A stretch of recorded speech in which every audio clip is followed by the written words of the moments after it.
ये दोगलापन film industry का भी नहीं चलेगा। फिल्म इंडस्ट्री के लोग जो घड़ियाली आंसू जंतर मंत्र के लिए बहा रहे थे, वो सेम आंसू इनको अब ये बच्चों के लिए भी झारखंड में भी बहाने चाहिए। उनकी भी तो दुविधा है। और जब देखो, जो चाहे उनकी फिल्में हो, चाहे उनकी बातें हो, चाहे उनके इंटरव्यूज हो, ये पाकिस्तान की प्रेम कथा कब खत्म होगी? जब देखो पाकिस्तान के प्रेम में ये मरे रहते हैं। जब इतने ज्यादा, चाहे वो पहलगाम अटैक हो, चाहे वो हमने ऑपरेशन सिंदूर किया हो, देश कहीं और जा रहा है, सेनाएं कहीं और जा रही है, नागरिकों का कहीं कुछ और जो है संघर्ष है पड़ोसी देशों को लेकर। ये बॉलीवुड की लव स्टोरी पाकिस्तान के साथ खत्म कब होगी? तो they are answerable for this. कल ना एक और चीज है जिस बात को लेकर सुबह से आप सुर्खियों में हैं, वो है नसरुद्दीन शाह को लेकर। आपने एक टिप्पणी की है, उनको लोमड़ी शब्द का इस्तेमाल किया, क्या कहेंगे आप? ये अब की बात नहीं है। ये फिल्म इंडस्ट्री का ये रवैया हमेशा रहा है।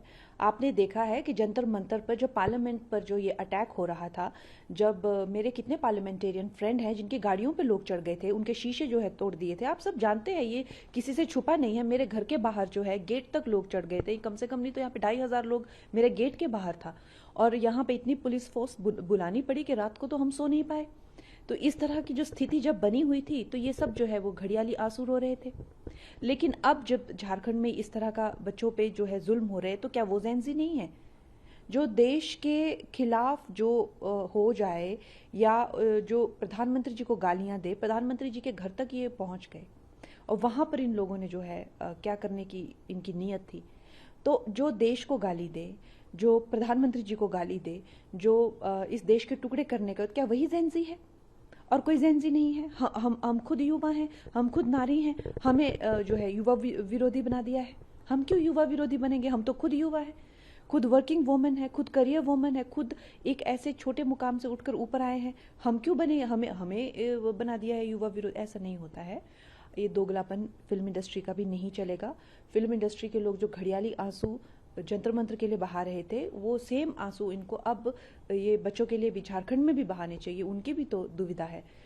तो मैंने उनको इसीलिए कहा क्योंकि उन्होंने इतना गंदा एक वीडियो बनाया था, जिसमें जो है वो इस तरह की धमकियां दे रहे थे, इस तरह की जो बातें जो है, जो सर्वोच्च हमारे जो रिप्रेजेंटेटिव हैं पूरे दुनिया से, जिनको प्रधानमंत्री जी को इतने बड़े बड़े अवार्ड्स मिलते हैं, और नहीं तो उन्हें उतनी तो डेमोक्रेसी की गरिमा रखनी चाहिए कि एक इलेक्टेड वो हमारे वो संविधान के हिसाब से हमें उनका सम्मान करना चाहिए। जैसे हमारे राष्ट्रपति प्रथम नागरिक होते हैं, उसके प्रधानमंत्री जी जो है हमारे लीडर होते हैं पूरे देश के। तो क्या इतनी कोई भी उठकर जो है इतनी गंदी गंदी, इतनी भद्दी भद्दी बातें और धमकाना, देश से निकल जाओ, तुम्हें जला देंगे, तुम्हें मार देंगे, ये क्या कोई आपको लगता है क्या ये सभ्य बातें हैं? और जब देखो, जो चाहे उनकी फिल्में हो, चाहे उनकी बातें हो, चाहे उनके इंटरव्यूज हो, ये पाकिस्तान की प्रेम कथा कब खत्म होगी? जब देखो पाकिस्तान के प्रेम में ये मरे रहते हैं। आई वॉन्ट टू नो कि अब पार्टीशन को भी इतने साल हो गए हैं, तो ये लव स्टोरी खत्म क्यों नहीं हो रही है? जब इतने ज्यादा, चाहे वो पहलगाम अटैक हो, चाहे वो हमने ऑपरेशन सिंदूर किया हो, देश कहीं और जा रहा है, सेनाएं कहीं और जा रही है, नागरिकों का कहीं कुछ और जो है संघर्ष है पड़ोसी देशों को लेकर। ये बॉलीवुड की लव स्टोरी पाकिस्तान के साथ खत्म कब होगी? तो they are answerable for this.